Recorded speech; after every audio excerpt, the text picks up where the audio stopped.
Des manifestations se sont amplifiées le 17 janvier 2024 dans la capitale de l'Union des Comores, Moroni, suite à la publication des résultats de l'élection présidentielle. La Commission électorale nationale indépendante comorienne a annoncé la réélection pour un troisième mandat du président Azali Assoumani le 16 janvier 2024. Avec un score de 62,97% des suffrages exprimés, le chef de l'État a réalisé son ambition électorale, celle de remporter dès le premier tour la présidentielle. Vous venez à nouveau de m'accorder votre confiance en me reconduisant à la magistrature suprême de notre pays dès le premier tour avec mes collaborateurs, les trois gouverneurs des trois îles.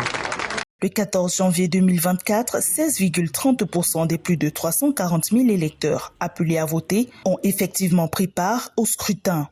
Une faible participation qui dénote l'adhésion de l'électorat à l'appel au boycott lancé par une frange de l'opposition. Face à la mobilisation populaire, le gouvernement parle d'émeutes orchestrées par les partis de l'opposition. Les autorités ont répondu avec fermeté aux manifestants, dispersant la foule à l'aide de gaz lacrymogène. Nous avons bien compris qu'on n'allait pas aux élections, mais qu'on allait assister à une scène de mascarade et qui entache malheureusement tout le processus électoral. Il y a eu une violation du vote souverain du citoyen comorien.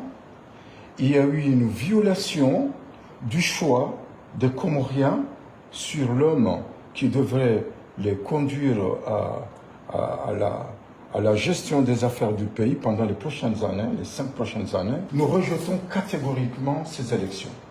Nous rejetons, mais vraiment en totalité, les résultats. Le président Azali Assoumani a été élu président en 2002, 2016 et 2019. Cette réélection devrait le maintenir au pouvoir jusqu'en 2029. Les résultats doivent encore être validés par la Cour suprême, plus haute juridiction du pays. Du côté de l'opposition, aucun recours en contentieux électoral n'a encore été déposé, malgré des accusations persistantes de fraude et de bourrage des urnes.